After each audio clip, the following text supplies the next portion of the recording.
కూటమి ప్రభుత్వం సుపరిపాలనలో ఏడాది విజయవంతంగా ముగించుకొని మరింత మునుముందుకు వెళుతున్నటువంటి తరుణంలో దీపకాంతులు ప్రజ్వలింపచేసుకొని మంగళప్రదంగా రానున్న వత్సరాల్లో మరింత అభివృద్ధిని సాధించాలనే ప్రగాఢమైన విశ్వాసంతో మన చంద్రబాబు నాయుడు గారు, మన పవన్ కళ్యాణ్ గారు, అలాగే మన బీజేపీ రాష్ట్ర శాఖ అధ్యక్షురాలు గౌరవనీయురాలు పురంధరేశ్వరి గారు అందరూ కలిసి దీపారాధన గావించారు.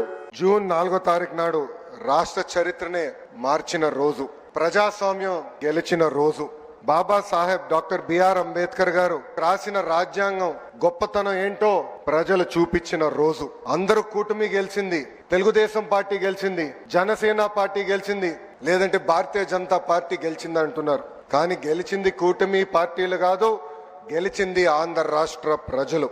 94% స్ట్రైక్ రేట్ అంటే 175 స్థానాల్లో 164 స్థానాలు కూటమి కైవసం చేసుకుంది. ప్రజలు రికార్డు బద్దలు కొట్టారు, చరిత్ర తిరిగి రాశారు. ఇది ప్రజా విజయం.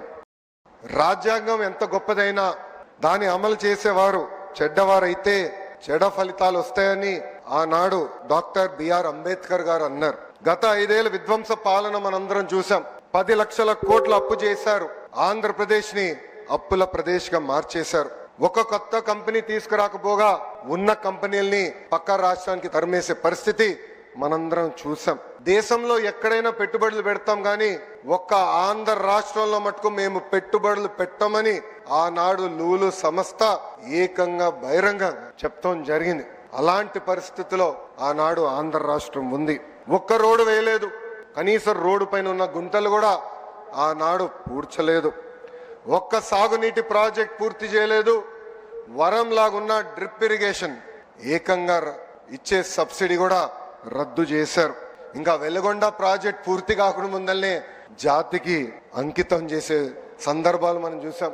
కప్పుడు నీళ్లు పోసి కుప్పంకు నీరు తీసుకొచ్చామని ఆనాటి పాలకులు అన్నారు. కడప స్టీల్ ప్లాంట్ కి 2 సార్లు శంకుస్థాపన చేశారు. అక్కడ కనీసం ఒక్క ఇటుక కూడా పడలేదు. ఇంకా విశాఖపట్నంలో ఒక్క వ్యక్తి బతికేదానికి 700 కోట్లతో ఒక రాయల్ ప్యాలెస్ కట్టుకున్నారు తప్ప విశాఖ ఉక్కు గురించి కానీ అదేవిధంగా రైల్వే జోన్ గురించి ఏనాడు మాట్లాడలేదు.